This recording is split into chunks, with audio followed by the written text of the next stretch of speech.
साथियों, जय हिंद। दिल्ली पुलिस के जो हमारे सिपाही, हवलदार, थानेदार, पिछले कोरोना काल में लगभग 30 पुलिस वालों की डेथ हुई और इस दौरान भी लगभग 25 के करीब पुलिस वाले हमारे कोरोना की भेंट चढ़ चुके हैं। परंतु जिस तरह से दिल्ली सरकार का जो रवैया दिल्ली पुलिस के प्रति है, बहुत असंवेदनशील है। हमारे सिपाही अमित राणा, जिनका मैं एग्जाम्पल दे रहा हूं आपको, लगभग 1 साल पहले उनकी मौत हुई थी और कोविड से हुई थी। उनके डॉक्यूमेंट्स हैं जिसमें क्लियर लिखा हुआ है कि उनकी डेथ कोविड के वजह से हुई थी। उनकी फाइल दिल्ली सरकार के पास साल भर से ऊपर लंबित है, कोई डिसीजन नहीं किया गया।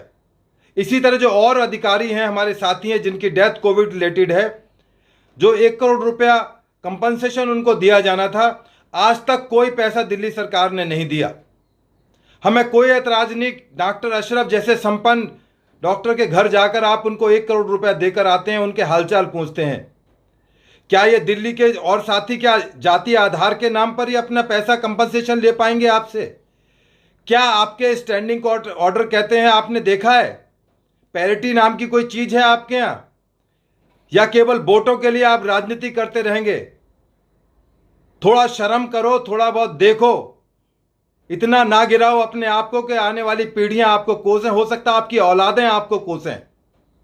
आपका चरित्र और आपके कार्य करने की प्रणाली सबके सामने आ चुकी है, हर एक आदमी जानता है।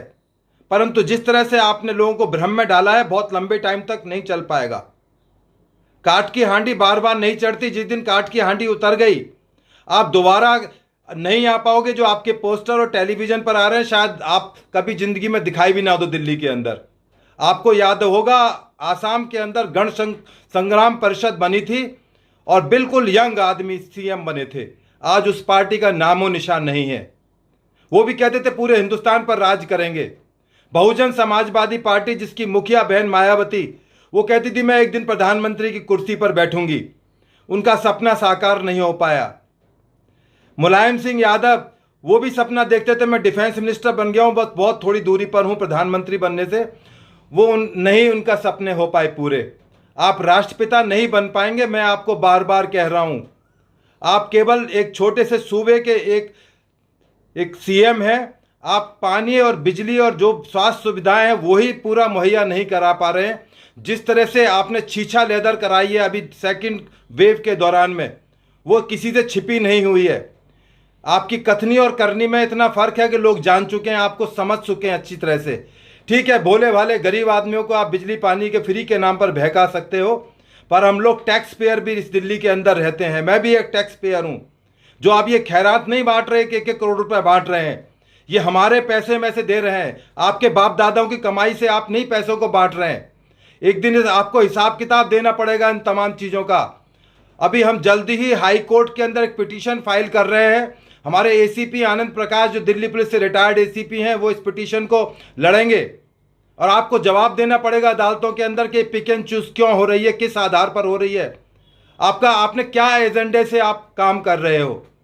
आपको बताना पड़ेगा अदालतों को, और नहीं बताओगे तो दिल्ली की जनता एक दिन आपसे पूछेगी। दिल्ली पुलिस का एक एक जवान, जो आपके साथ जो पीएसओ रहते हैं, वो आपसे पूछेंगे सर हमारे लिए आप क्या कर रहे हो, हम आपके लिए सुरक्षा देते हैं। याद रखना, जिस दिन ये सुरक्षा देने वाले आपके साथ नहीं होंगे, आपको घर में किस तरह से रह पाओगे आपको नहीं पता। आप सपने में नहीं सोच सकते। जो आपके कुकर्म सबके सामने आ रहे हैं, वो हम सब आपका काला चिट्ठा एक दिन खोलेंगे। याद रखिए, जरूर खुलेगा आपका काला चिट्ठा।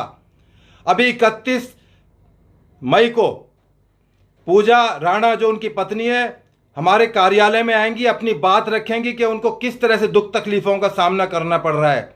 उनके 2 छोटे छोटे बच्चे हैं, वो बेरोजगार महिला हैं, गांव में सोनीपत में रहती हैं।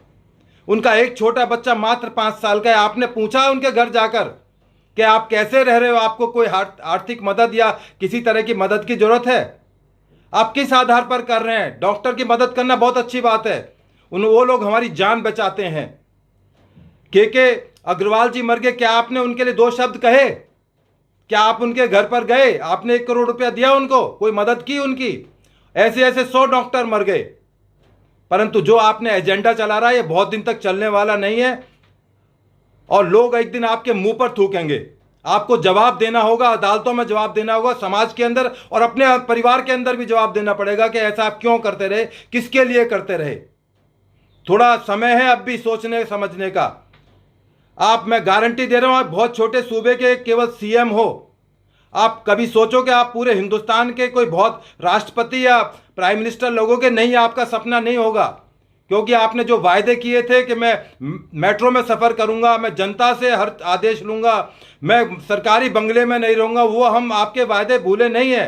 कि मैं राजनीति में नहीं आऊंगा, बच्चों पर हाथ रखकर आपने कसम खाई थी, वो आपकी कस्में हम देख चुके हैं।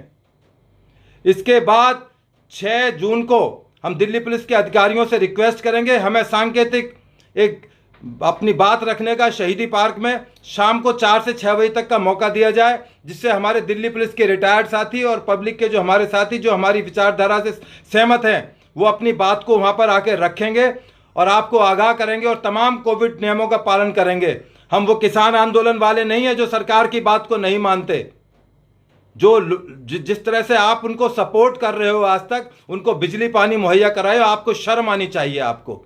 और इसका हिसाब किताब जल्दी ही होगा, आप इंतजार कीजिए। 31 तारीख को उनकी पत्नी आपसे सवाल पूछेंगी और 6 तारीख को हम आपसे सवाल पूछेंगे, 6 जून को, कि आप क्या कर रहे हैं, उन फाइलों पर क्यों लिए बैठे हैं। पुलिस मुख्यालय से फाइल आपके पास रखी हुई है, साल से ऊपर हो गया, आप उस पर निर्णय नहीं कर पा रहे हैं।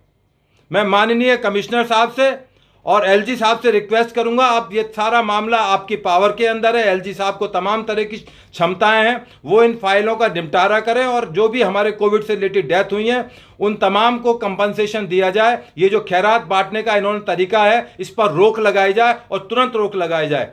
जय हिंद, जय भारत।